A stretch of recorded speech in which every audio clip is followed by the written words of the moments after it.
Bye.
Hey everyone, Wednesday. I was going to say happy Wednesday then, but that would felt quite weird considering the circumstances we find ourselves in.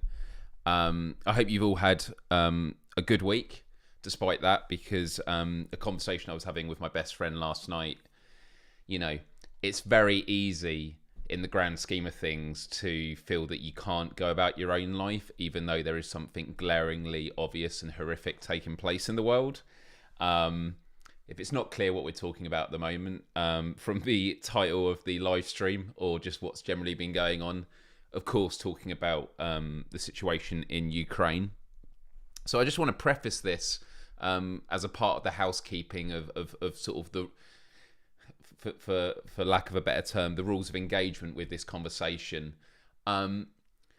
We are going to be talking about Ukraine, what's going on there. I'm going to lay out some of the top line basics. But then I'm going to talk about the implications of it. And some of the implications are negative and not particularly nice. However, I have been very keen to also talk about a lot of positives that have come out of this. And it's very horrible to say that, because obviously I'd rather there not be a conflict like this. But I've got a lot of VT to show. There was something I heard on the radio, was it yesterday? It's all a bit of a blur. Which was so heartwarming. I teared up hearing it in the car, and I reached out to the journalists that I thought did the report, and it was indeed them. And I said, could I play it on this show tonight? And they sent me a link. and there's a video of the person they're interviewing. So I'm going to be welling up even more because I just heard what they were saying on it. To actually see it is going to be something quite else. So we'll get to that for sure. Just want to say hi to everyone who's in the chat. We got Callie, Filmcat, good to see you here. Mojo, good to see you here. Costina, good to see you here, my friend. I've been in conversations with friends from right across the world. Some are very close to it. I have a few friends, but one I've been speaking to in particular, who is in Ukraine, and from the very first day had mentioned hearing jets flying by and bombing. It really hits home, but they've stayed. Decided to stay, and something I think that's been incredibly impressive is just the sheer bravery and pride that has come in Ukraine with people that are willing to take a stand and say we are going to resist this, and it's been just mind-blowing.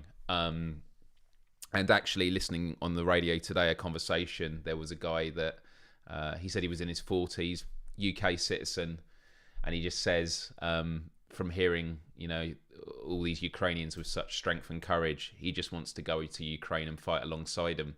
Because when he said that, it's something that I have felt as well, of like wanting to go out there. I mean, realistically, I wouldn't. And funnily enough, the guy said the only thing he'd be good at is being a sponge of Russian bullets. Which is a pretty messed up thing to say, but the thing is that if you're going to go out there into a war zone, you're going to need to know what you're doing, and many people that want to do something don't know how they would operate in that situation. So something we're going to be talking about on this live show as well is ways that you can help in a wide variety of ways. So yeah, there's that. I've actually got some sort of kind of fun things to start with, like in the usual fashion. So we will do that before we get into the heavy and as we wait for more people to join. But I just want to say hi to people that are just joining. And also as a part of housekeeping, my website, mylesdyer.com is here. Patreon, if you want to support the live show and my podcast, which will be returning shortly. And most importantly, Instagram. And I've just done a blog post on my Instagram and on my Facebook, just giving an update about everything that's going on, because as of this week, I've moved back home now. I am fully here. Speaking of which, I could show you actually what I've been working on. Hey, Emily, it's good to see you here. And also, if there are any questions throughout about this topic, look, this is just for a free flowing conversation. I'm not going to be here with all the answers, but hopefully I will be able to steer the conversation in a way that you at least leave this live show with more in mind, more in your heart, more emotionally, and I think there's going to be a bit for everyone. But yeah, I've had lots of conversations this week, and it's difficult because it's scary. We often take for granted in Europe that it's been the longest period of peace, and that's because throughout human history, the human race has not been peaceful. There has been conflict. But what we are seeing is this transitional period where I always talk about this global empathic civilization. But in order to get there, it means we have to get rid of the final members who want to uphold imperialism and nationalist ambitions. And that's exactly what we're seeing with Vladimir Putin. So, with all that said, we're going to get to Ukraine shortly, but obviously there's other things that we go through first on the live show. I mentioned that I'm back in my home, so I've been away. I've been coming back for the live shows and other pieces, but I've been away from my home because the last 6 weeks I've been having my bathroom renovated. I'm not going to get into all the problems now, but a leaky bath, all this kind of stuff, and my parents suggested getting it renovated. They had some great ideas. I had a pot of funds to go into that. And my dad, who is very practically minded, he used to be an electrician, and a friend of his had made worked on a bathroom for his son before, and so they said let's get on with it. But it was at a period where I was very unwell, and also dealing with job hunting and then working night shifts for a short period of time last week. So I wasn't very, very helpful. But it's all done now. I'm absolutely blown away what my parents have managed to do. Do you want to see it? So I'm going to do an Instagram reel TikTok, but I made a little video of a before and after. Check this out. For someone who's never made a bathroom before, I think this is absolutely impressive. Is there music? Oh, it's muted. You don't need music. Oh, should we? Look at that. It's like night and day. Is it going to loop? I think it is going to loop. Yeah. It is amazing. I just let it do the transition again. Took me forever to get that wipe. But yeah. It's amazing. So much more spacious. And it's even things like in the bathroom originally, you can see that cabinet on the right side. That was because the sink had like no shelf underneath it, and I just had that like shelf at the top, which is just messy. Whereas now, it's just made all that space, and now I've got all that shelf space underneath the sink. So yeah, it's like night and day. So I am very happy about it. It's amazing to be back in my home again. It's amazing to be at my desk. And last night, I used this sleep cycle app to track how I'm sleeping. And I had 99% quality sleep. So I'm getting there, that's for sure. As for my health, I had a chest x-ray yesterday. And I will talk about the chest x-ray, actually, because I don't get the results for a bit. But there's a lot of difficulties with the NHS. There's a lot of pressures. But when it does go well, it is really impressive. So I phoned up about 5 days ago for a chest x-ray, and the hospital said we can book you in for like the 3rd of March.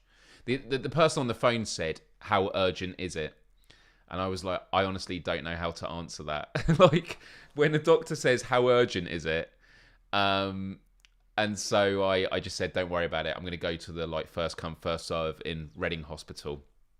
So yesterday morning, I went in at 9 a.m. I got to the car park, which is like a 4-story car park, at like 9:30 in the morning. I probably spent like 10 minutes going around trying to find a space. Found a space, and then went in. Didn't have the paperwork with me, but then they were able to check it on a system, which took a bit longer. I felt bad about that. Put me in the waiting room. I had the chest x-ray. I was out and leaving the car park in less than an hour. It cost me like £1.50. I couldn't believe how quick it was. It's going to take 10 days for the results. Fingers crossed. I've still got a bit of rattly in my chest. I've got one more day left of antibiotics. I've been given a 2-week course. And I'm going to book myself in for a blood test tomorrow. And then hopefully I will get a sense of where I am. Because, I've not been well since November. And it's more like not knowing what it is that's been most frustrating. So being home, hopefully getting the health sorted, it's all playing a part. But check out my blog on my Instagram. I'm also starting a new job on Monday, which I'm really, really excited about. I will announce it next week on next week's show, but it's really, really good. I see a lot of people talking about the voting on the poll. So just to explain the poll is a question of how are you engaging with the Ukraine crisis at the moment. And the 3 answers are active. So are you someone that is actively seeking information? Maybe you're actively volunteering. You're seeing the Ukraine crisis and you're like, no, I want to engage with this. Passive is you're aware of it. You know, you do tune into the news and that, but you're kind of not actively seeking it. It's just like it's a part of the news cycle and conversations. And then avoiding, I know some people in the chat who I feel for have really struggled with it and just been like, I need to switch off from this. But you're here, so mad props to you for that. And thank you very much. I hope I get better soon as well, because it's just been frustrating more than anything. So cool. So there's that. That's the housekeeping. Right, story of the week. This is a quick one. I've kind of told a story already. So my dad gets annoyed because in the garden all the squirrels keep stealing all the bird feed. So for Christmas, I found him a really, really cool thing on Etsy. And he put it. We put it up in the garden at last. Let me show you this. Let me. I'll do this image first, if it's going to load. Yeah, you're probably not going to see it, but it just looks like it's in the garden. It's nice. Do you see that in the distance? Do you see that in the distance there? Do you see that little umbrella? So I'll show you a close-up photo. It's basically a squirrel feeder, but it's like a little bench and it has an umbrella. So when the squirrels eat on it, they have a little shade. The umbrella's really cute and it's pretty big. Like the advert is like you can put a whole corn on the cob under it. I don't know if any squirrels have eaten from it yet. Some birds have, so they're getting their own back. But it's at the back of the house, so I'm waiting for my dad to get a photo of the squirrels eating. So yeah, really, really, yeah, nailed it, literally, nailed it. Yeah, this is, hey Optimize, this is a la carte service for squirrels, yeah. So I can't wait to see some photos of squirrels using it. Really, really cute. So yeah, hopefully my dad likes it. Anyway, that was story time. Right. Now let's get on with the issue of the day. Okay. So let me just remove this for the minute. Cool. So talking about Ukraine, I'm gonna sort of divide this into 4 sections. One is sort of explaining the situation in Ukraine. I'm sure many of you are very aware of it, so it's going to be just a very brief explanation of what's going on. Then I'm going to talk about the concerns with it. We'll get that out of the way. And then I'm going to talk about the hopes with it. And then we'll end up with how you can help if you want to help. There are lots of ways. One way was suggested actually on the radio today by a Ukrainian, which I thought was absolutely awesome. So, the situation in Ukraine is that Russia has mounted a full-scale invasion of Ukraine. They frame it that they are doing this to liberate Ukraine. Although conversations with Vladimir Putin have, in part, slightly been about the expansion of NATO, which a lot of people who have been apologists for the Russian government, and actually, do you know what? It's something I've even considered myself in the past, is as NATO expands, that is getting closer and closer to Russia's border. But NATO has always been an organisation that is defensive. They never amount offensive wars, although Libya was a defensive instance, but that was defending a non-NATO ally. So I've never understood that fully. And I think that's one of the things that always concerned me, because Libya turned out to be a complete mess. Let's not get distracted by that. But the main thing that Vladimir Putin's been speaking about is the historical context. And, you know, it seems he wants to reclaim the classic USSR. A lot of the states. Someone was asking what about Iraq. Again, I'm not going to be sidetracked by this. But I mean, Iraq wasn't NATO. I don't think it was NATO. But there will be people, and even there've been Russians that have been saying, "What about Iraq? You know, 1 million dead." And I think that, you know, the hypocrisy argument does not excuse any of it. So, for example, I was against the Iraq War. I think it was an absolute disaster, and I think war criminals were in the US and UK government that need to be held accountable. But then I also think there are war criminals in the Russian government now. They're committing war crimes right now. So yeah, I'm against all imperialism and invasion like that. So they've invaded, and they have basically used this propaganda to talk about they're liberating the Ukrainian people. The problem is, with an army of, I think, 200,000, Ukraine is a massive country of 40 million people. 40 million people who, for the most part, don't want Russia there, don't want to be invaded, and have, as a result, been putting up one hell of a fight. And it's taken Russia off guard. And so they were hoping to be sort of a 3-day campaign. They wanted to go into Kiev, the capital. They wanted to decapitate the government. They wanted to kill the leader and install a puppet government. And then they were able to, bring aboard Ukraine with a government that is pro-Russian or more, more in line with the country of Russia. But that has not happened. And anyone that has seen the leader of Ukraine, he used to be a comedian. I believe he actually did the voiceover for Paddington Bear, the movie, for the Ukrainian version. But he has stayed there, and at a time where I think the US government was asking if he wanted a ride out, he says we need more ammunition, not a ride. And so the resilience, I think over 400,000 Ukrainians have left, but most of them are women and children. But men and women have stayed behind. But obviously men, I think, between the ages of 18 and... I'm going to say 18 and 40. They're all asked to stay behind by law, but most of them want to do that. And it's just been absolutely incredible to see. So I think today we are on we're on day 7. Russia, because they have misstepped, they're now stepping up what they are doing, and this is actually leading into sort of the next section of what I wanted to talk about. And I do have some stuff to show on screen, but for this beginning bit, there is a disconnect between Russia saying they're liberating Ukraine and a population of 40 million who clearly don't want them to be there.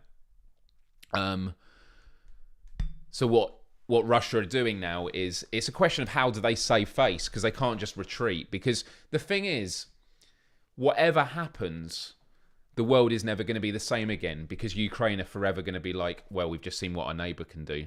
What are the consequences for this? Nashi said it's 60. Okay, so between 18 and 60. Thank you for that. And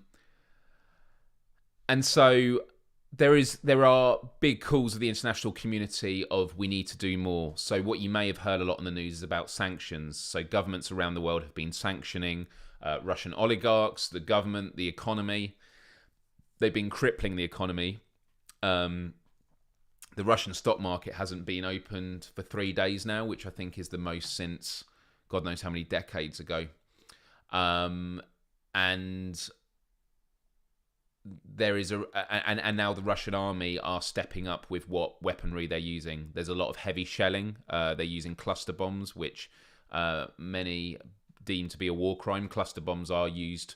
They were used initially for airfields, because what you want to do is you want to destroy large areas. So cluster bombs, they fall, but miniature bombs come out of them.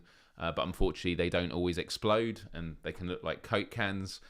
So if they're on the streets, kids might, bump into them and that. But there's also weapons they've got thermal launchers. I don't know the actual technical terms, which can take down entire blocks of buildings very quickly. They also have vacuum bombs, which basic put particles into the air, set it on fire, which causes a vacuum. The Americans used them in Afghanistan for clearing out caves. Really horrible. I could explain it in a bit of detail, but I'm not. It's absolutely horrific how people die with that. And so it's kind of like, we've seen how Russia act before, that when they don't get their way, they're going to just keep ramping up more and more, because the further they go down this line, the more of a reason they have not to retreat, because it's like, well, we've gone this far, we have to win it now. But there's been interesting things that we've seen happening. We've seen tanks. I saw a video earlier today of a Ukrainian farmer towing a tank that had run out of fuel. There was a video earlier today, which I've not seen confirmed, I believe it is true, of a Russian soldier that was captured, and the Ukrainians let him call his mother, who is able to pick him up and take him home, and he says, I'm all right. I was going to show the video of it, but I'm not, because I believe showing prisoners of war on video is against the Geneva Convention. So I'm not sure how I feel about that. But the Ukrainian, one of the Ukrainian leaders at the UN, I think the ambassador, had a number he kept reading out every session, saying that if there are Russian soldiers, if there are families of Russian soldiers that want to know if their sons have been captured or daughters have been captured, call this number. The Ukrainians want to take care of these Russian soldiers and send them back. So there's a real humanity coming from the Ukrainian side, despite how horrific it has been. So the concerns about this war. Well, firstly, it's war. War is a concern. There's a lot of death. There's a lot of suffering. There's a lot of trauma. And there's the ongoing thing of, like, even if this war, they were to retreat tomorrow, what does that mean? Because you've had a country that has been attacked. You've had tension that has been building with Russia. Which gets me to a point that I'll get to in a moment, because Vladimir Putin, some argue, has become more isolated during the pandemic. His more hardliners, who have been saying that the West is trying to, overthrow Russia, are getting into his head. And so there is this sense that Vladimir Putin does not want to be humiliated, and he would rather go all guns blazing than to be humiliated. They don't want Russia to be subjected to, capitalism in the West, for example. And so he has asked his top tier generals to man the deterrence, which includes nuclear weapons, which is incredibly, incredibly scary, because Russia does have nuclear weapons. Now, on the one hand, you go, but is he serious? You have to take it seriously. But then by taking it seriously, what does that mean? Well, it means that we are now being more cautious with how we're going to react. But then does that mean that the threat of nuclear weapons, by letting him use that to give him cover and get away with stuff, does that mean, we have to take a stand eventually, or else he'll just keep, using the threat of nuclear weapons until he gets everything he wants? Because if he takes Ukraine, where is he going to move on to next after he's taken the biggest area in the region? But the thing I will say to that is, Ukraine is a massive country, and toppling the government is only the first step. Look at what happened with Afghanistan, which took 20 years and has been an absolute failure. Ukraine is not going. They might topple it, but I don't think it's going. The only other thing I would say about the concern is the idea of a full-scale world war. And people, especially in Ukraine, and it reminds me with Libya, it reminds me with Syria, is the calls for a no-fly zone. Now, you will have heard this on the news a lot. So, a no-fly zone is basically where you enforce that no planes or drones are allowed in the sky. You're basically saying nothing in the sky. So that means there's no aerial bombardment, there's no drones, but it has to be enforced. Now, how is that enforced? It's enforced with other planes. So if NATO was to say, or the West, we're putting a no-fly zone, it means straight away they'd have to shoot down Russian planes, because Russian planes would be flying, and that would be an act of war, and that would mean Russia is now at war with the West. That could bring in other countries. There's risks of China, Syria. I'm thinking of countries that have stood with them, for a point that I'll get to in a moment, actually, when I start showing the VT. And that would be absolutely terrible, because it would also strengthen Putin's rhetoric. Because at the moment, he is trying to say that NATO are, antagonizing, Ukraine is antagonizing. But the other thing about having a no-fly zone is it's not just about other planes. If we were to instigate a no-fly zone, it would mean us having to take out Russian anti-air and other Russian military objects on the ground, and that would be horrific. A lot of you have been chatting, so I'm just looking through the chat now. I have been reading it all. It's just that, putting these up on screen while talking about it. Yeah, it's interesting what sort of allies you make, right? Yeah. I've always been of the opinions that nukes kind of cancel themselves out. They're a nice bit of scary. Problem is excessive nukes left with a world has no use for government. Well, that is the whole point in nukes. It's a sense of mutual destruction. But if you have someone that has totally lost it and thinks our country is about to be overthrown, if Vladimir Putin really believes that, and that's what he's been told, he might. Because also, it's not just about the massive megaton, was it 30 megaton nuke, which could take out like a whole city. There are smaller nuclear weapons that can be used. I know I've been looking into it a lot lately. Like, if Russia launched a nuclear weapon, could we take it down? The problem is that a lot of the big nukes also do spread out into multiple warheads. But I'll never forget when Donald Trump first got elected into office, he was saying about some foreign policy issue, well, can't we just use the nukes? Can't we just nuke them? And the generals were telling him, no, you shouldn't do that. And so in the press, they were talking about if Donald Trump wanted to press the button, could he be overruled? And a lot of the professionals were saying the design of the US nuclear warhead systems are, when the president presses it, it's designed to be launched as quick as possible. Like, not for there to be second thought, because you don't have time for that. And so, yeah, if he pressed it, it would be sent. But there are questions about doubts and that within the Russian government. Although, again, the hardliners are the ones that are surrounding Putin at the moment. Russia, they were in kicked out government position before, yeah. China said they don't agree and they will do whatever benefits them, and what benefits them is commerce with the whole world. Yes, well, this is the thing about Taiwan. The questions are, China were looking to see how we would react with Russia.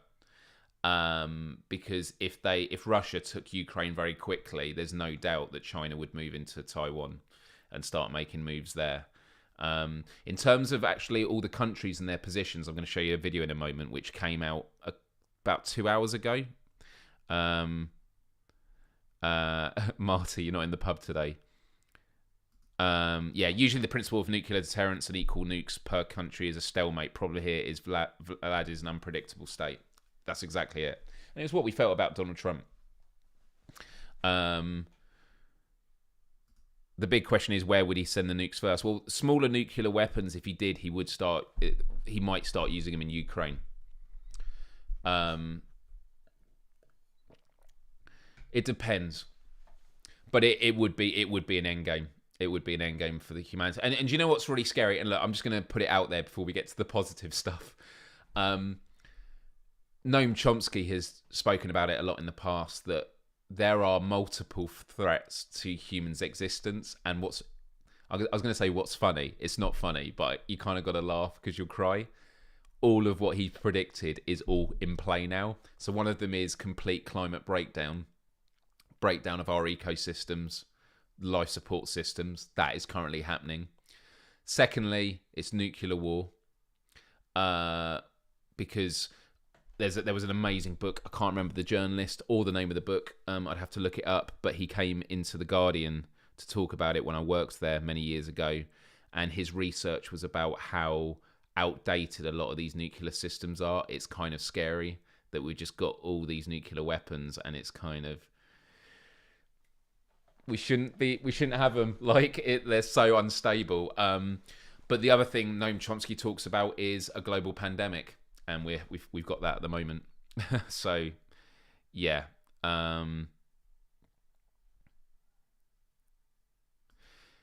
One thing is ultimately clear: Putin has made himself unpopular, including with allies of him. You talking about if he sends a nuke, he is screwed? Yeah, I think so. We're getting all four of the horse people of the apocalypse. Yeah. Yeah, I mean, look, I wouldn't want to see. Okay, so before I get to like the positive specific to Ukraine, I want to talk about something that I've always spoken about the last 15 years, being a YouTuber. When I look at Occupy Wall Street, and it is that there is a generational change taking place in this world. So, for example, I was speaking with a close friend of mine who's currently in Mexico, and I was saying that I think this was before Ukraine was invaded. So, yeah, it was. But we were saying, I think it was in the context of the pandemic. I think it was actually talks with Ukraine as well at the time. But I said, and she agreed with me full-heartedly about it, but then I had a counter argument to my own thing, which is most of us have lived an entire life. We had entire generations that have never experienced war. My parents have never lived in war. Their parents were in it, but the parents never really spoke about it.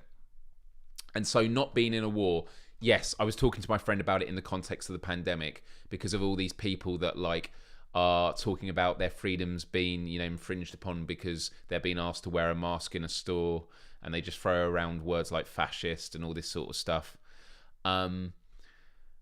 I was saying that I look around and I see a load of spoilt babies, a lot of them that keep bleating on about freedoms, and yet they're not showing any responsibility with their freedom.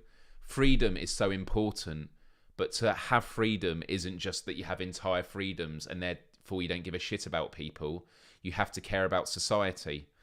And what we do is, in our country, Boris Johnson, is we have leaders who never experience war, but the counter is they've never experienced what's coming from beneath them. So not experiencing war is the generations before them, but the generations after them are experiencing something that they haven't had yet. So I think those in power at the moment are the most dangerous because they are drunk on living a very free life without the risks, also without the counterbalance of having an empathic machine as the internet. And so this is my counter, which is the younger generations, millennials and younger, we are interconnected around this world. Look at what's happening right now. And I've said this for many years. When we go to war with another country, we are not going to war with strangers from afar anymore that we just get told about on the news media or by our politicians. We are now friends with these people. I'm DMing someone on Instagram, as I mentioned at the start of the show, who is in Ukraine, who is staying behind. She is scared. She has no access to food and that. I can't send her money because of the issues with like no ATM machines or anywhere to go. That is someone that can tell me stuff. On the flip side, I had someone I connected with through a dating app, and they are Russian, living in the UK, got on really well with them, had great conversations. They are hoping Ukraine gets wiped off for provoking Russia. And I just find that despicable, and I let them know that. And you get connected with all kinds of people. But my point is that there is this interconnectiveness that goes beyond nation states, and this is the whole idea of the empathic civilization. It's going beyond nation states, and politicians are struggling with this because politicians are people that believe in nation states. When they're on the world stage, it's always our country is number one.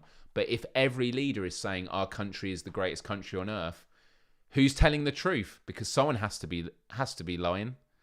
I love that, a dating site, well placed to find such an opinion. Well, is someone that I chat with off a lot of these dating sites. I've made lots of good friends with, so that's how it works. It's not kind of a conversation starter about Ukraine, but yeah. And so what you're seeing now is Russia has had a massive propaganda installation in their country, but young people are taking to the streets. So you know what? I am going to bring up some of the VT. Where is it? I've got it. VT5, I think it is. Or is it 7? It's not. Oh, man. Check this out. This is in Russia, where you can be imprisoned or killed for protesting.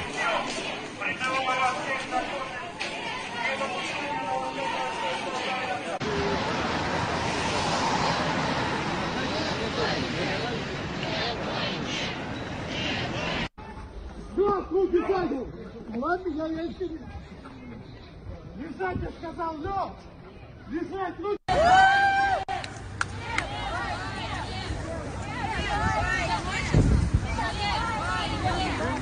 Нет войне! Нет войне! Нет войне!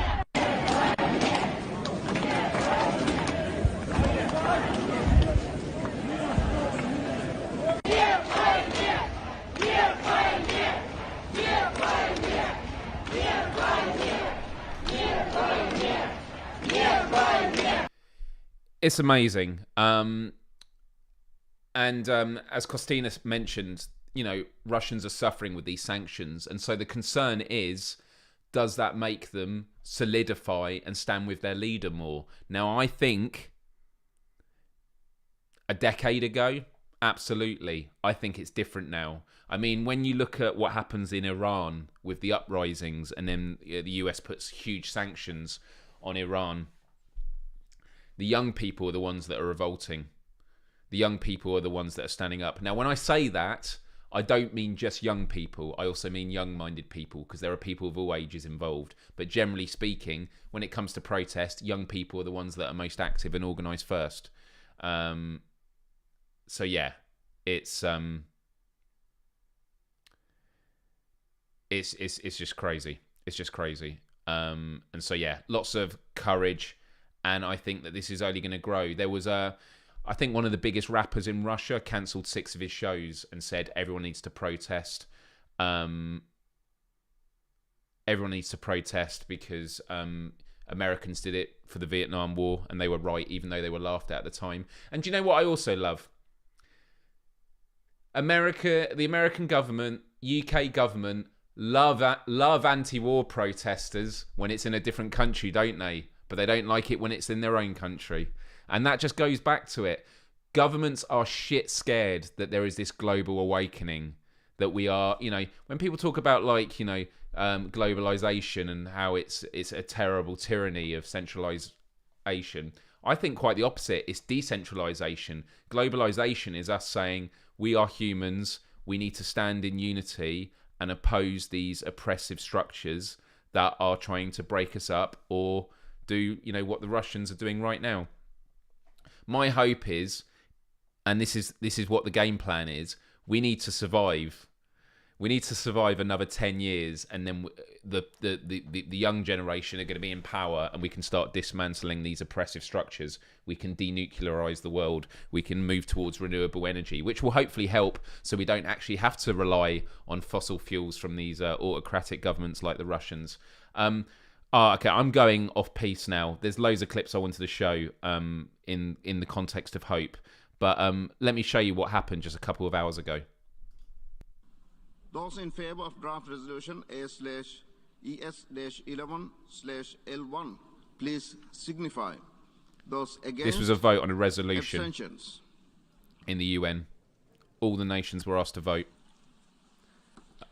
The General Assembly is now voting on draft resolution A/ES. And this was a resolution that is not legally binding, but it's just to express that disapproval of the aggression shown to Ukraine by Russia. Okay? Now, we've been talking about who Russia's allies are in that. Check this out. /L1 entitled Aggression Against Ukraine. Will all delegations confirm that their votes are accurately reflected on the screen? Right, I'm going to pause it here just to talk about this, because this is pretty much the result. 141 nations were in favour of the resolution, draft resolution about the aggression against Ukraine.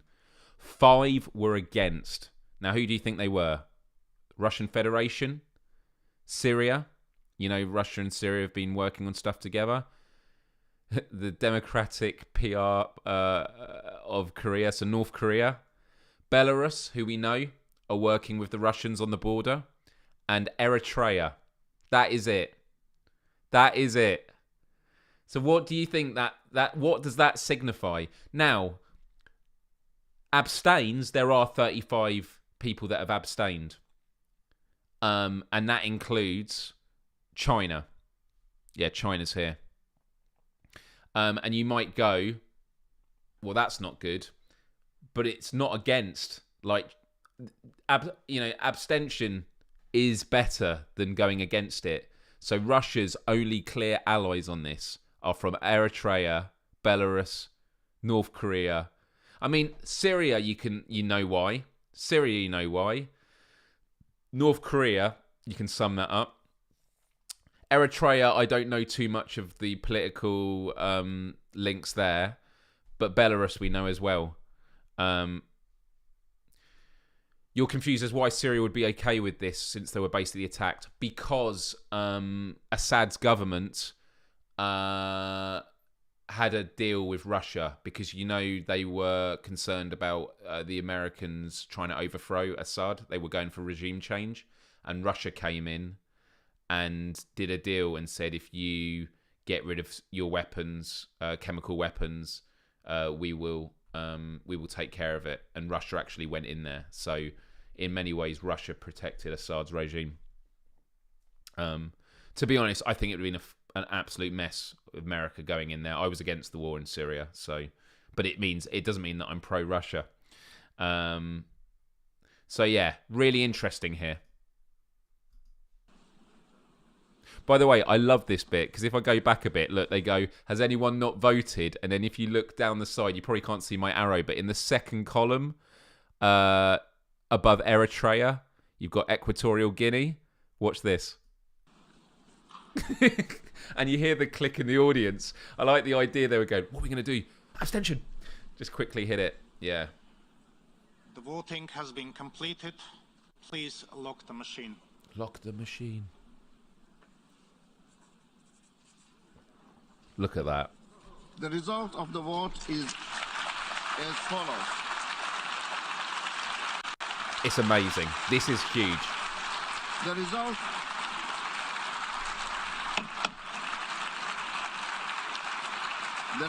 of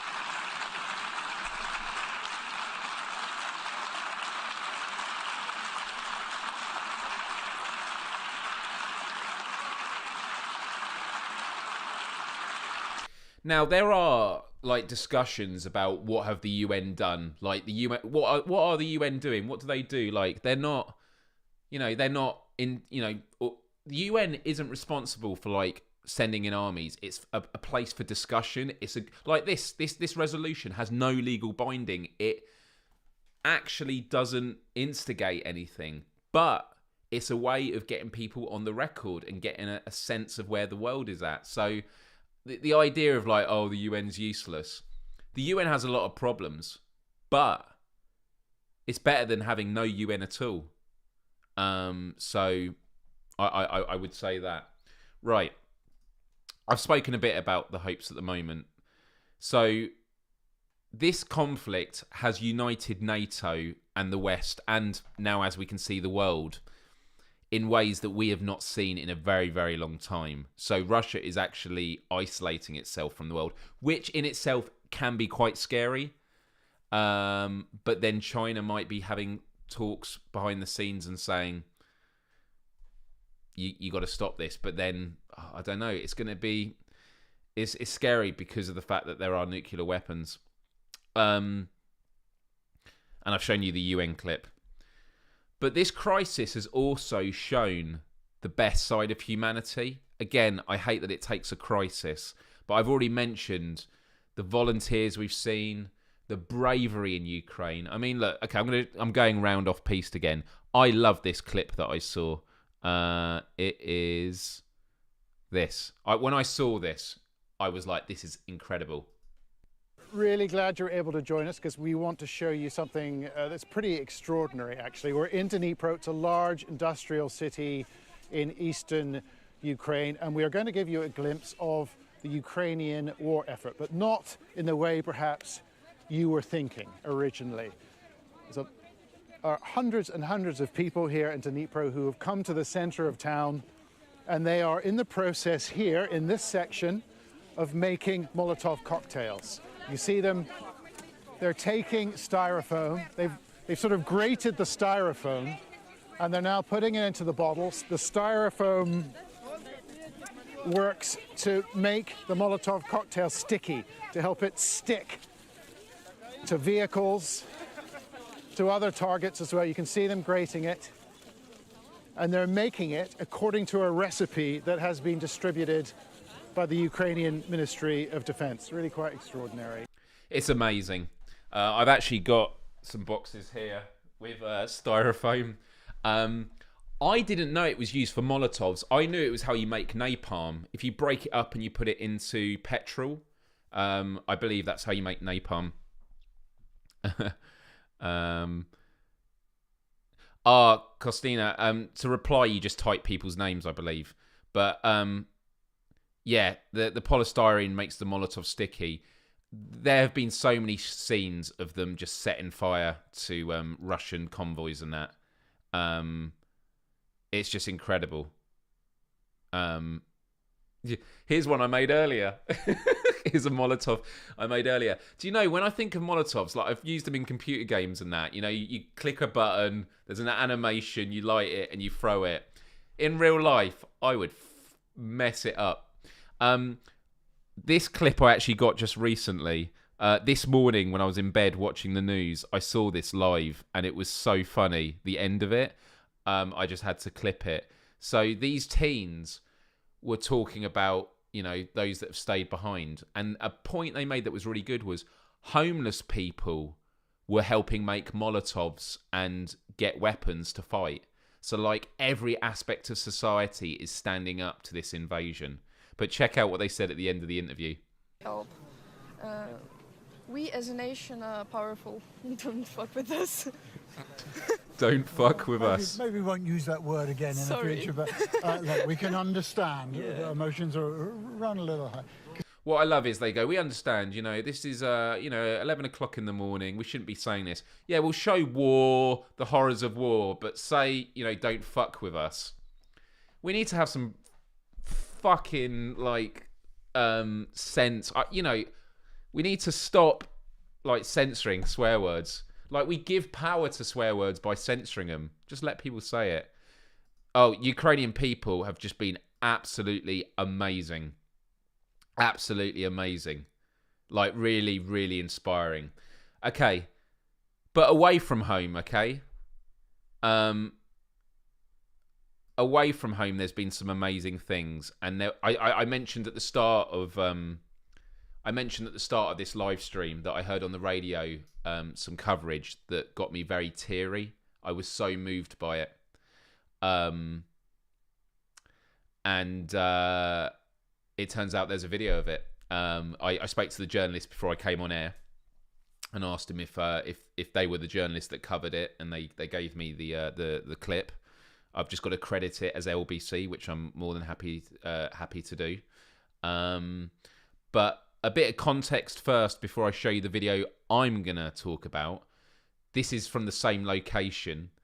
This is in London, the Polish White Eagle Club, where they've asked for people to make donations for Ukrainian refugees. This is in London.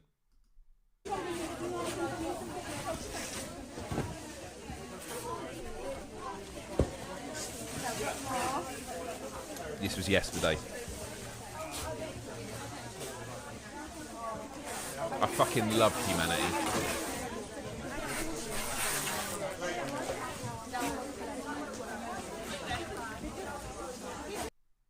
Absolutely amazing. Now, this next clip I'm going to show you is a woman they interviewed at this place. Oh man, I'm going to cry. Honestly. I was driving and just, oh man, this story just fills me up so much with hope. And I've not seen the video version, so I'm going to struggle with this, but this makes me fucking love humanity. Yesterday we brought the children, the baby clothes, baby shoes with husband and my children. My children were carrying things. Yesterday we just checked what is really needed. So today I brought a lot of medicine, and I was so pleased that I just get in the shop with all this, box of sanitary things, and people ask me, why do you buy so more? Are you helping? And I said, I am helping, but I can't get more than 2 packs of paracetamol. And all the people who heard it, they went back, everyone, I had to wait, they were buying paracetamol. So just to explain this, in the UK we have a law that you're only allowed to buy 2 packets of paracetamol at once because that's how people overdose. And so she was just saying that she wanted to buy more than 2 paracetamol, but they wouldn't sell it by law. So other people in the store were saying, I'll buy it. And then other people in the store started coming over and chipping in. But this is amazing. I'll go back a little bit. But I can't get more than 2 packs of paracetamol. And all the people who heard it, they went back, everyone, I had to wait. They were buying paracetamol. They were saying, wait, everyone bought paracetamol. The shop assistants went, they authorized paracetamol. I brought the box of paracetamol to send it to Ukraine. And sanitary things, baby wipes, products for women, everything that was needed on medicine side. People were just buying. I had to stay there. One woman heard it. She said, where do you need to carry it? You can't carry it. It's too many boxes. She said, I will give you a drive. Wait, I will help you. People helped us to put everything in the car. She drive me here to drop everything. And of course I stayed because I saw how much people are doing to support Ukraine. That's why I'm here. I'm standing and I'm helping. Yeah, fucking amazing. Fucking amazing. Yeah. Sure, this is the thing about all crises. It's what I said about the pandemic, It shows the ugly side, but it also shows the good. And the good will hopefully spread more than the hurt. Luke rightly says here, with all that's been going on, it's painful to see people of colour being turned away from trains to the western borders. There's been mixed reporting on this. So there have been some instances where it's been reported where it doesn't actually seem to be the case, but there have been some. I think it was with students from India and that, and actually there were some trains where people were just, bringing theirs on. And also I did see some of these reports where the way it's framed as well is incredibly racist, sort of talking about this is a European country, it's not a third world country, and there was one guy that I saw it live and I kind of double took going, did he just say that? And he was basically saying, like, when you see blonde hair kids with blue eyes, as if like now it matters. So yeah, there's definitely racism in the tone of the coverage, which is disgusting. However, what I would also say is there is some stuff that is mistaken as racism that I don't think is. For example, there are some people that have been really moved by the Ukraine crisis that weren't by the Syrian crisis. And they'll be criticised of like, oh, why are you showing compassion just for that? Yeah, there's a discussion to be had about that. However, Ukraine, if it's a country that is more similar to yours, your mirror neurons, your empathy is going to have a much more, a bigger impact because you're going to be, it's going to feel closer to home. That's just human nature. Yes, it was students for sure. But yeah, so yeah, there have been some great stories. Let me have a look. I think, yep, that's all the videos I've got. But the last bit I've got, I can't believe it's 4 minutes too. I thought we were going to go through this way quicker. I'm not going to end it because I'm at home now, so I can make this run a bit longer than it needs to be. I don't have to get back to my parents' place tonight. So how can you help? Okay, how can you help with the crisis? Okay, I'm gonna lay it down in a few ways. Let me actually, let's just go through. If you want to say anything now, let's say it. And while you do that, let me put this on screen. There's your chat. Safari. There we go. In the description of this live stream, you can see this. There's a donation link to protect children in Ukraine. Does it actually tell you what it can do? Okay, 32 can help pay for a large first aid kit for a health worker. £46 could help provide a family with emergency water and hygiene kit. And £80 could help pay for school supplies to help at least 20 children continue their education in an emergency. Now, I'm personally not in a situation where I can pay money because I'm starting this new job on Monday. But this is the thing. Even if you don't have money, that's fine. There are other ways that you can help. Time does fly. And last week I was really bad. It really dragged because I was talking about the band stuff. I was absolutely exhausted. So I'm feeling a lot better about it this time.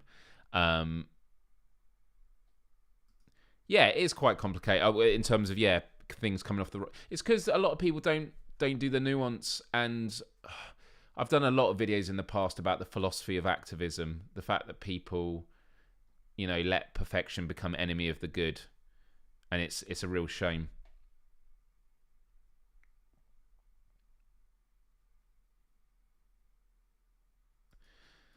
Someone being interviewed was shown a video of their own partial destroyed apartment block. They weren't expecting it. Almost, I saw the thumbnail of the video. I didn't watch it, but I heard about it. Well, mirror neurons are good. Mirror neurons are what allow you to empathise. But yeah, fear and othering. Yeah, and whether it's climate change or the pandemic or war, these are what's it called? Extinction events, potential extinction events, which, if we can survive, will hopefully allow us to put things in place to make it work. So, yeah. Cool. So, in terms of ways that you can help, okay? The simple way is like, amplifying the message. I was when I was going to Reading Hospital yesterday, I saw this while I was in traffic lights. It was a blue construction board, and he's painting the bottom half in yellow. I think that's fucking awesome. Okay. So, yeah. Simple things that can just like keep things in people's minds, and just are showing a solidarity. Like, this solidarity is interesting. It's a Ukrainian flag in a completely different country. Now, I'm not saying that's a bad thing. That's a great thing. But already it means we're showing unity across nation states. We need to keep promoting that. So, next to the takeaway that is never open. You're right, I've actually never seen it open. So that's really, really good. So yeah, amplify, retweeting, sharing articles, having conversations, doing things like this today. This all helps. Checking in on someone that's struggling. Again, a friend of mine is watching this live show today, who I absolutely adore dearly. And I just talk and make sure that she's okay. She lives a lot closer to where it's happening, so it can be even more scary. And it doesn't mean that you have to have all the answers, but just being there for others is really, really, really important. Love and solidarity always. You can donate. I've already shown this on screen. It doesn't have to be to UNICEF.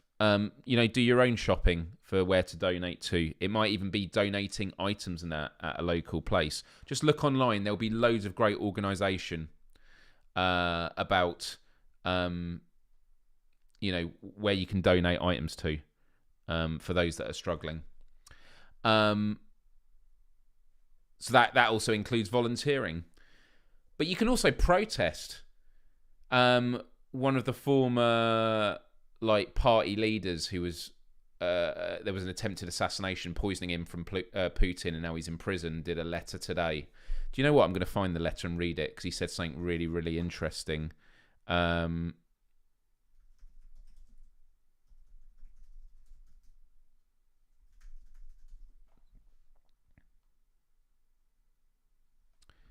Alexei Navalny. Oh, Navalny. Here we are. Let me bring this up.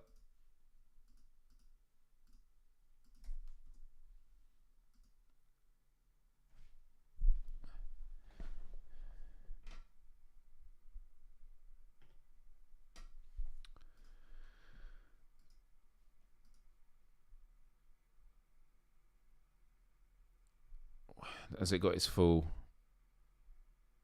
I love this when they write articles where they've literally just taken the full speech, but so they can make it their own, they've put paragraphs in between. Where did he say it, though?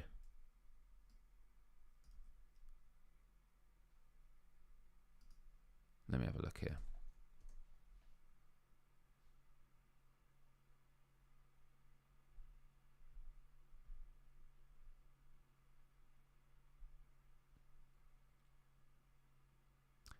Is this... I think this is it.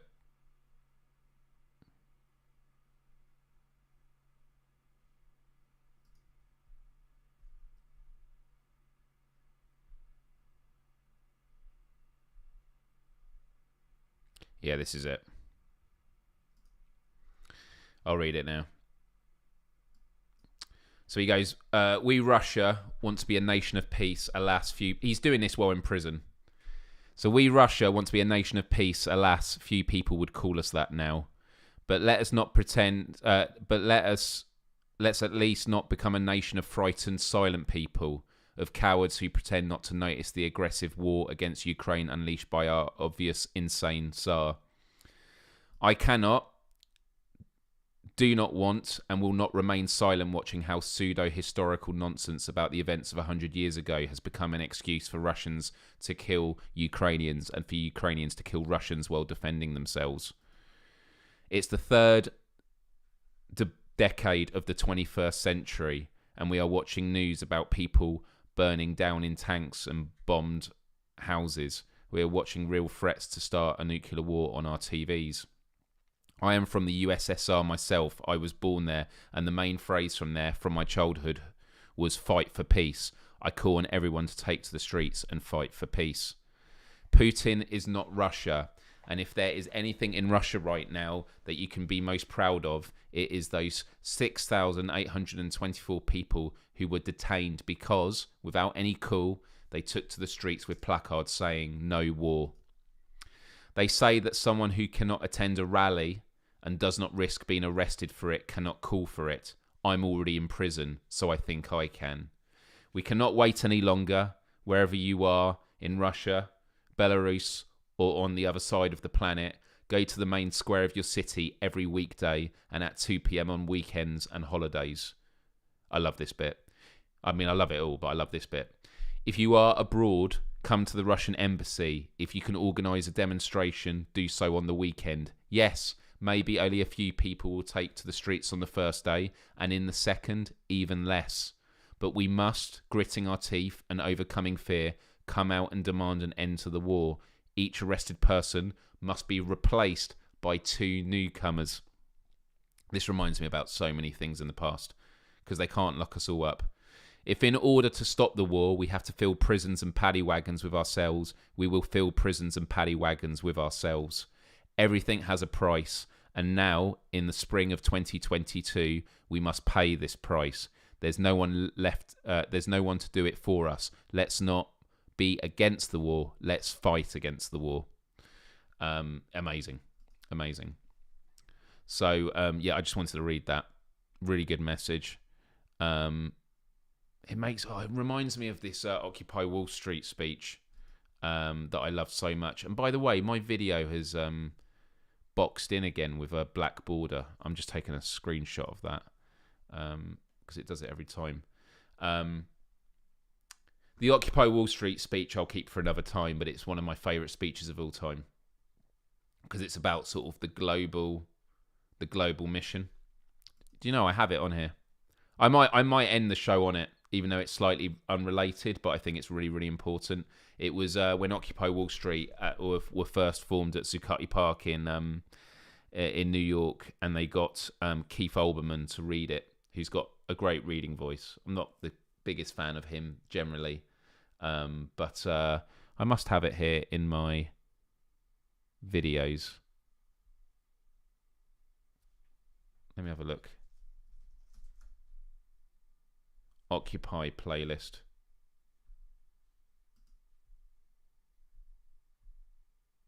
Movies. Here it is. I've got it. Okay, I'll play it before we end. But the only other thing I was going to say about things you can do, guys, is I heard on the radio from a Ukrainian earlier. He said one more thing. He was talking about being a refugee. He said one more thing. To all your callers, go to your local supermarket and use Google and see if they have any products that are made in Russia. And if they do, ask them to stop selling it. Boycott. Boycott. This is not saying that you should do all of it, but it's merely saying these are options that we all have. You don't have to go to every protest, but give it a go. But yeah, Occupy was, over a decade ago. All right, I'm going to show you this speech. This is one of my all-time favourite speeches. It's well read, but I'm talking about how it was written. And for something that was written in 2011, think about how relevant it is for today. You ready? This is it. In our third story, it is not a catchphrase, but it is a declaration of what they want. That the document, which I will read in full in a moment, is not a list of laws to be repealed nor politicians to be elected, may only confuse the precocious ninth graders now passing for TV anchor newsmen these days. But the absence of the kind of painted footsteps with which they used to mark the floors of dance instruction studios is, in a way, breathtaking. The 2x4 that Errol Lewis described. It implies that there is so much to change, that such a tipping point has been reached, that some easy-to-apply band-aids just are not going to be enough. And it implies that the commentators and politicians and moneyed interests that do not come to understand the scope of what must change will be without influence and without power before they realize that the change has happened. So with that as preamble, here is formally and finally... Just to let you know, this that you're about to watch now, this is the statement, and this, oh man, I get chills every time I hear it. I want everyone in the world to see this. Occupy Wall Street says and wants. It is, in essence, their special comment. As we gather together in solidarity to express a feeling of mass injustice, we must not lose sight of what brought us together. We write so that all people who feel wronged by the corporate forces of the world can know that we are your allies. As one people, united, we acknowledge the reality that the future of the human race requires the cooperation of its members, that our system must protect our rights, and upon corruption of that system, it is up to the individuals to protect their own rights and those of their neighbors, that the democratic government derives its just power from the people, but corporations do not seek consent to extract wealth from the people and the earth, and that no true democracy is attainable when the process is determined by economic power. We come to you at a time when corporations, which place profit over people, self-interest over justice, and oppression over equality, run our governments. We have peaceably assembled here, as is our right, to let these facts be known. They have taken our houses through an illegal foreclosure process, despite not having the original mortgage. They have taken bailouts from taxpayers with impunity and continue to give executives exorbitant bonuses. They have perpetuated inequality and discrimination in workplaces based on age, the color of one's skin, sex, gender identity, and sexual orientation. They have poisoned the food supply through negligence and undermined the farming system through monopolization. They have profited off the torture, confinement, and cruel treatment of countless animals and actively hide these practices. They have continuously sought to strip employees of the right to negotiate for better pay and safer working conditions. They have held students hostage with tens of thousands of dollars of debt on education, which is itself a human right. They have consistently outsourced labor and used that outsourcing as leverage to cut workers' health care and pay. They have influenced the courts to achieve the same rights as people with none of the culpability or responsibility. They have spent millions of dollars on legal teams that look for ways to get them out of contracts in regards to health insurance. They have sold our privacy as a commodity. They have used the military and police force to prevent freedom of the press. They have deliberately declined to recall faulty products, endangering lives in pursuit of profit. They determine economic policy despite the catastrophic failures their policies have produced and continue to produce. They have donated large sums of money to politicians who are responsible for regulating them. They continue to block alternate forms of energy to keep us dependent on oil. They continue to block generic forms of medicine that could save people's lives or provide relief in order to protect investments that have already turned a substantial profit. They have purposely covered up oil spills, accidents, faulty bookkeeping, and inactive ingredients in pursuit of profit. They purposefully kept people misinformed and fearful through their control of the media. They have accepted private contracts to murder prisoners, even when presented with serious doubts about their guilt. They have perpetuated colonialism at home and abroad.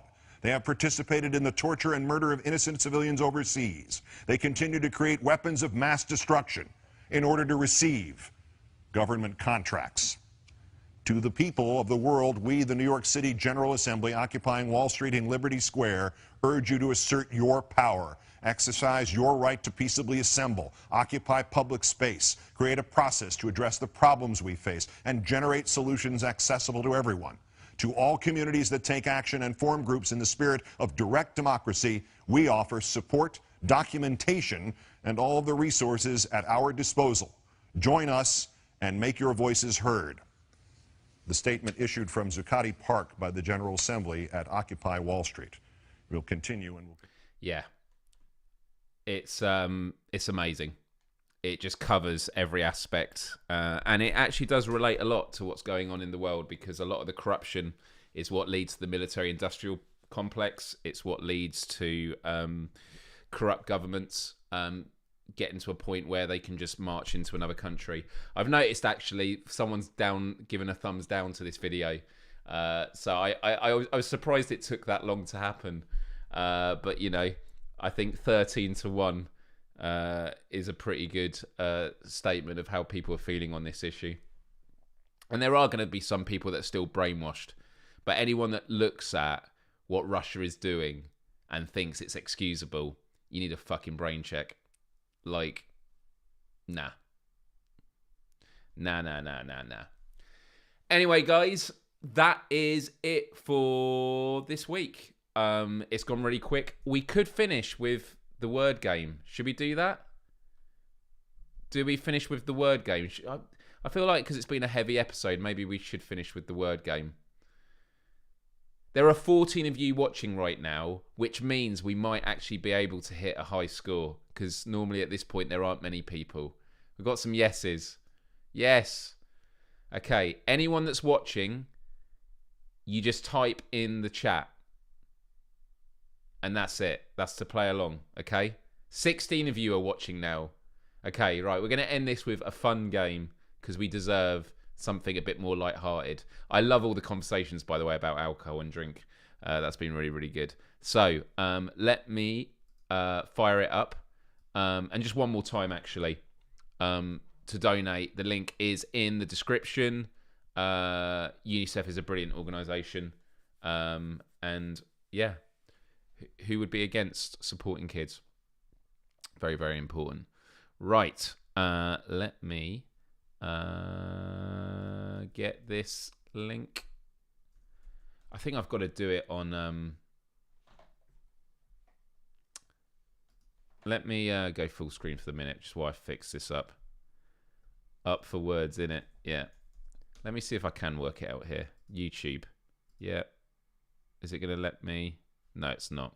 Right, I'm gonna have to do it on...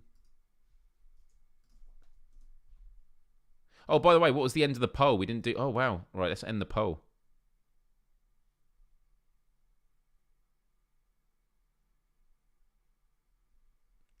So I was asking how you're engaging with the current crisis. And 50% is most of you passive. 27% avoiding. And 22% actively engaging. That's actually quite a fair mix. A fair mix indeed. Cool. Right, let's have a look here.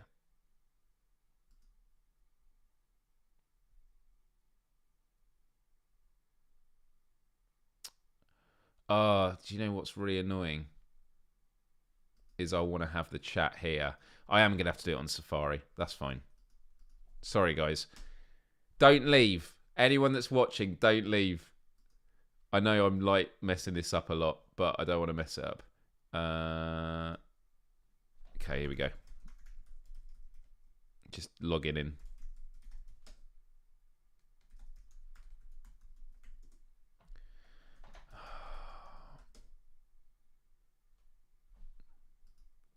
Got to do two-step verification.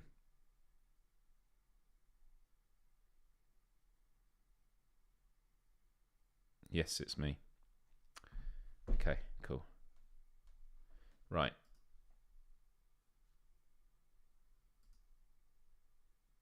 Yeah. All right, everybody. Let's go to share screen now. Let's have a look here. Here we are. And now it means I can put it there. And I can have my chat. And it's not going to mess it up. So, to play along, guys, you just need to type in the YouTube chat. And you'll be in it, I believe. So the way it works is we're going to get a load of words, letters come up, and we've got to come up with all the 4-letter and more words. And then each level, it gets harder and harder. But sometimes they have a fake letter, so there's a letter there that isn't in any of the words, and we've got to work it out. But once you have made a guess, it then locks you out from making another... Once you've guessed a word that is there, it locks you out until the time bar goes down to a padlock, and then it will unlock for you. So basically, you want to be guessing a word in each of those sections. So if you can see a word and you can't guess it because it's locked, tell everyone else in the chat because we're all on the same team, right? With that said, let's do this. Cool. There we go. Have we got sound? We haven't got sound. That is bizarre.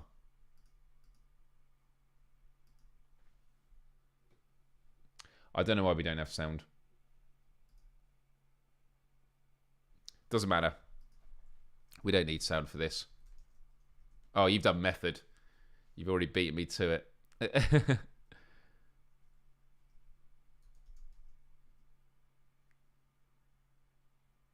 Moth. I love this.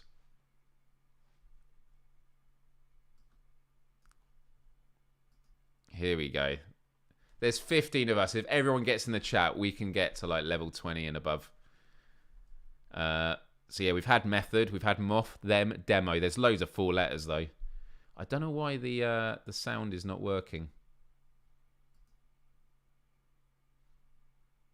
I'm not going to change the settings now because I'll mess it up. So we've got demo.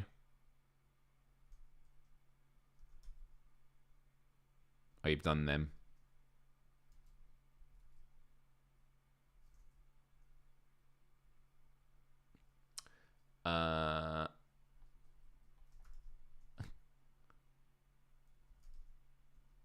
Meth. Is it bad that I've put meth? Yeah, meth's a word. Toad. I can't do toad.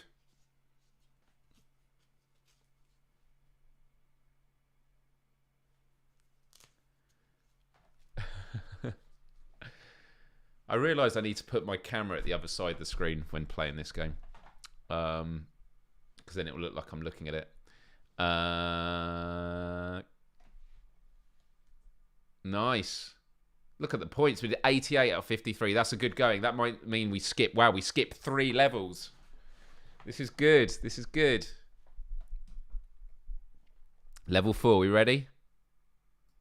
Let's do this. I feel like let's put some background music on. I'll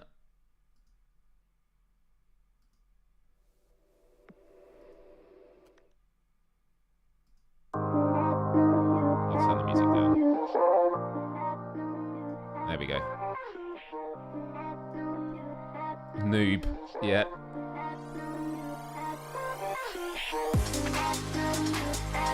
Oh, someone beat me to Rook. Good one.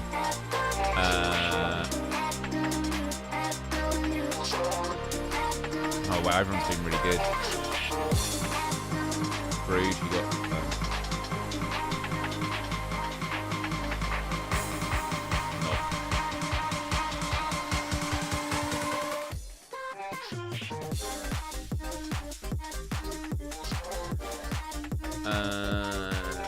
Wow, there's one that uses all the letters.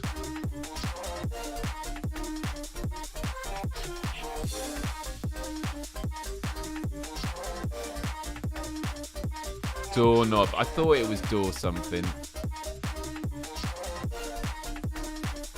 So there's three 5-letter ones we still can get.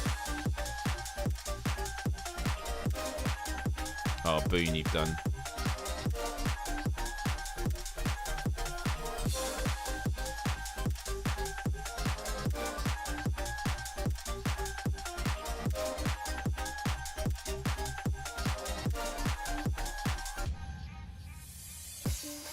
Here we go. Wow, there's only 6. Oh, this is Donor. That's a good one.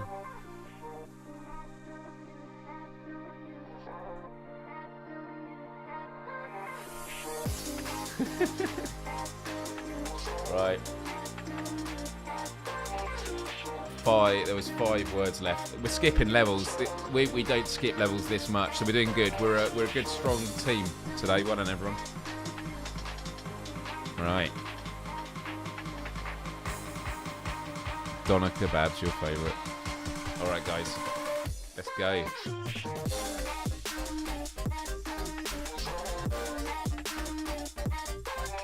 Veer.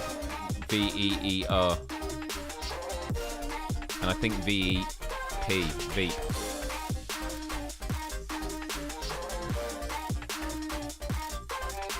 Nice. Oh, a preview. Great one. Okay, it's unlocked now. Yeah, Veep, I've done. Ever. E-V-E-R. Someone else want to do that one? Ever. Nice one. What else we got?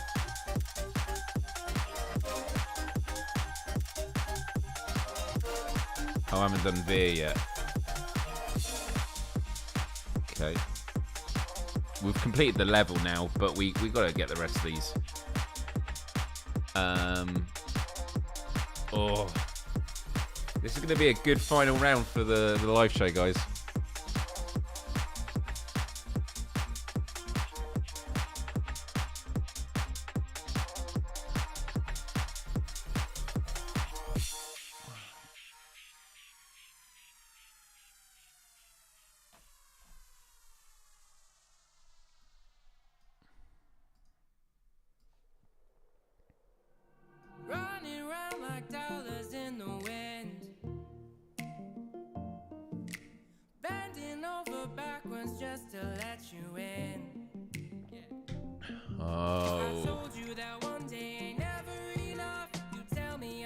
Man, there's another 6-letter. Oh man, that's annoying me. Won't tell you what it is either.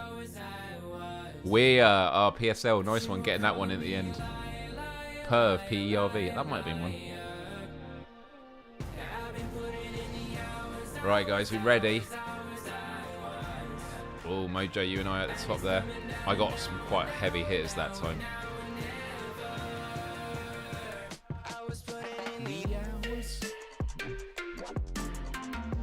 Okay, there's a fake letter in here. I think it might be J. Yeah, J. Because I've just done J and it didn't allow it. So don't use J. J is the fake letter.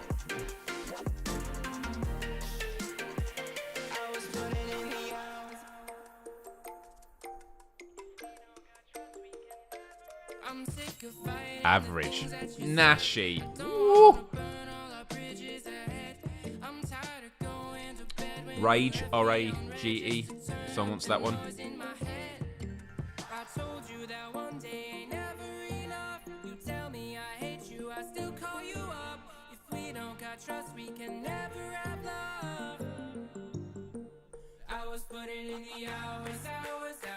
Eve, as in eavesdrop. Veg, V, J. Yeah, see, J is the.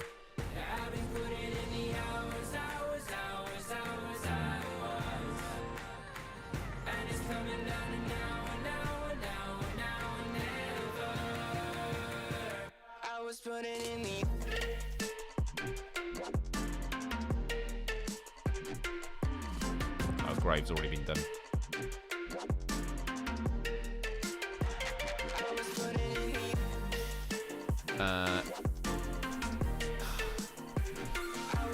Wow. I mean, we've done it, but I just want to get those. There's a few more four-letter. Eager, very good. Agar, innit? Like Agar. Yep. They're in alphabetical order. That's helpful, actually. I haven't thought about that. So there's actually a 5-letter word beginning with A still left. Okay, I didn't know that. I didn't think about that before. So that's really useful. So when you're looking at the word list, if there's like one at the top of the list of those number of letters and it's behind an A, you know it's something that begins with an A. So that's really helpful. Cool. All right, guys, good luck. Oh, we need another song.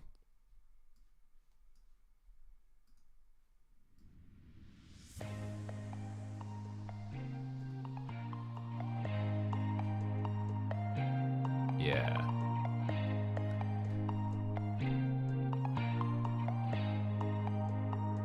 Funds. Is funds not? Shins. Okay, so the letters, it's with an S or something later.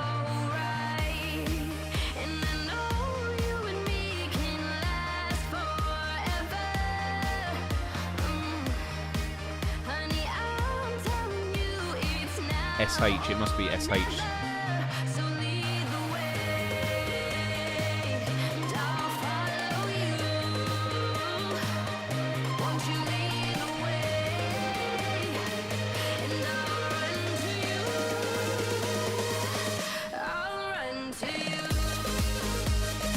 Ah, okay, there was a fake letter.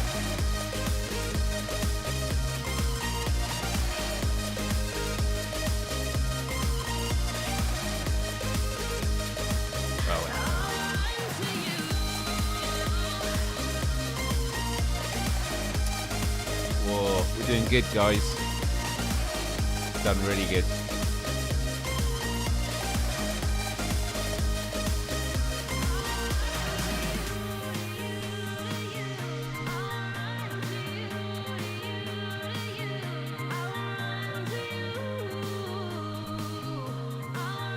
Yeah, look up. Yeah. Is there any plural ones we've done? No. But... Oh, we were so close. We almost got them all. Well done.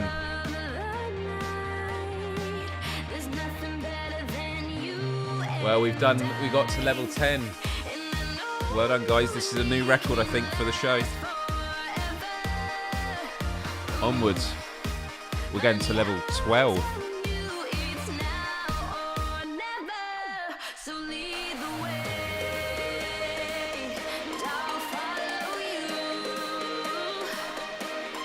Okay, bank. It didn't allow bank, so B is the fake letter, I think. Or A. Yeah, bank. It wouldn't let.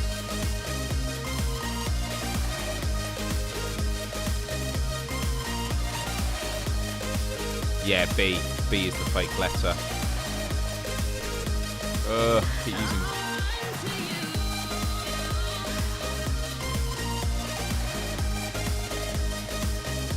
Yeah, definitely B. Pancake, nice one.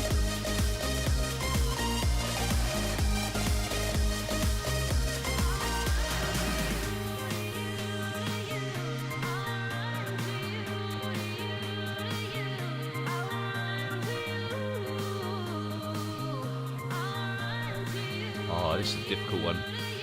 Oh, we've just done it though.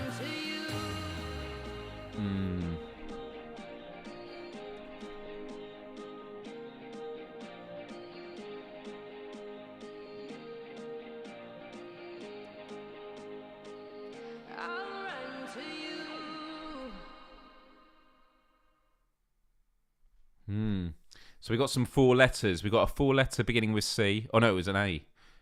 Okay, there's no more beginning with A.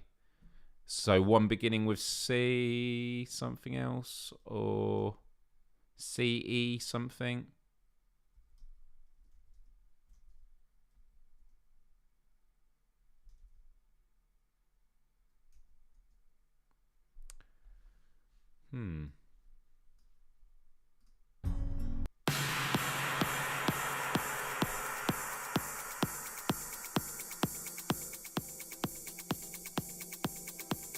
Nice one, guys.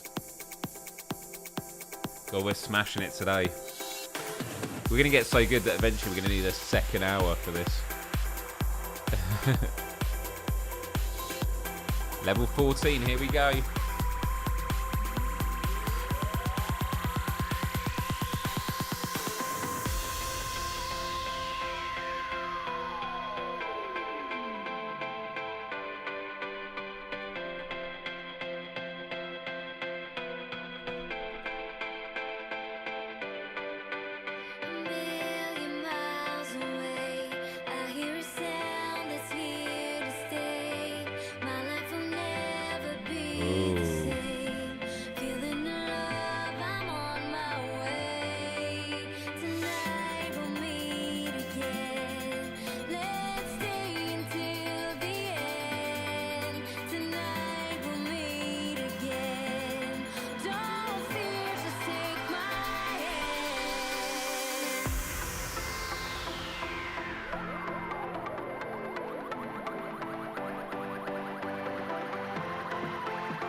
Guys, come on. Oh, there's a fake letter as well. Ugh.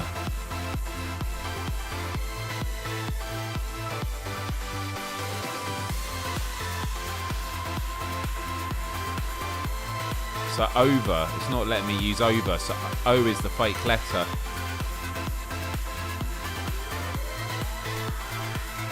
I did reverse ages ago, but it wouldn't let me have it.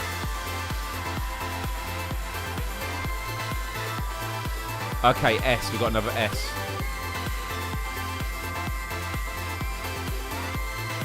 Serbs, plural. Yeah, severs. Someone do severs, plural. Someone do severs.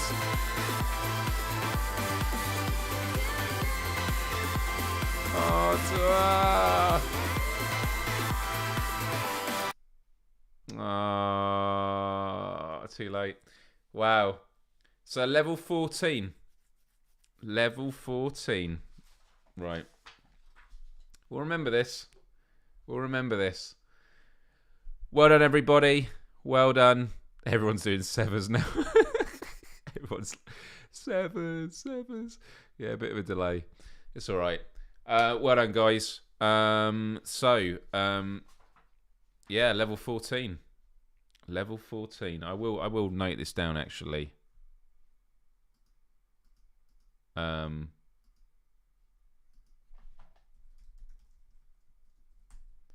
Yeah, it is. It's really good fun, and we're only going to get better week on week. It was the first time we got to the rounds where there was a question mark one, so that was cool. That was severe, for sure. Listen, everybody, I want to thank you all for tuning in. I hope you all have a wonderful evening. Stay safe and keep it up with all the positivity out there. I am doing a live show on Friday on Twitch. I'm glad you played along. We do it at the end of every show, so it's always a good way to end. I'm going to be on a show. Let me get it here. JMR Music Reviews. He reacts to songs being played, and he's invited me on. We're going to be giving away a Unity in Time album bundle for my band's new album. So that is going to be happening. So tune in, twitch.tv/JMR Music Reviews. It's going to be an hour earlier than when this show starts on a Wednesday. So whatever time my show starts on a Wednesday for you, it's an hour before that. And it's going to be on Friday at that link. and it's going to be a deep dive. He's going to be asking me all about the songs. We're going to be playing them all, and we're going to be giving away an album bundle. So there's that as well. So yeah, it's going to be really, really, really good. So yeah, it'll be really, really fun. Cool. All right, everybody, take care of yourself. And if you have any final thoughts, now is the time to let me know what those thoughts are. Have a good one. Love, respect, empathy, and adios till next time. Check out my blog on Instagram. Love you.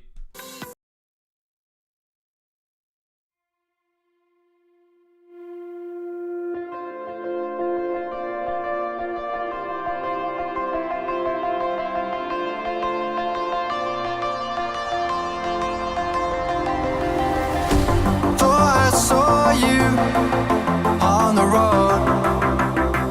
I was chasing sunsets all alone. The darkness faded, painting goodbye, big sky. Far away, but dreaming of your ocean eyes.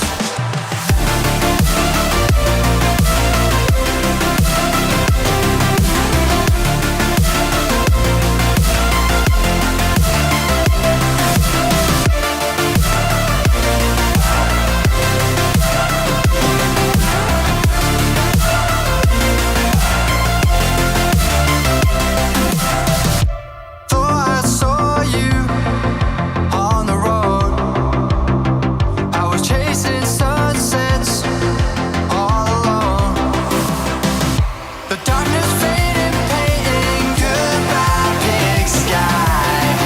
I'm far away, but dreaming of your ocean eyes.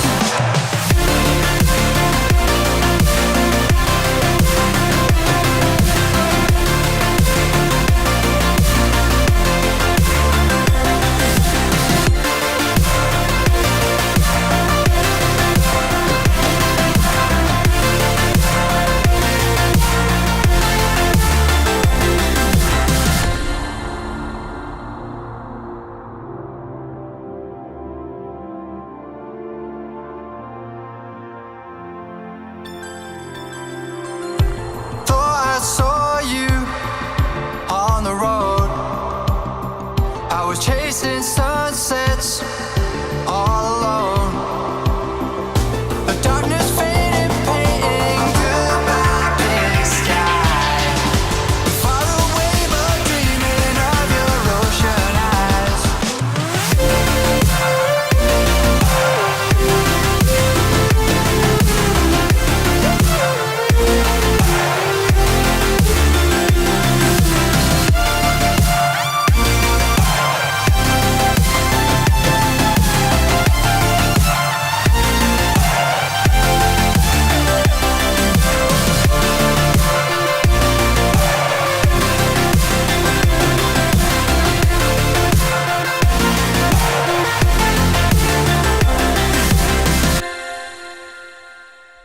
Good night.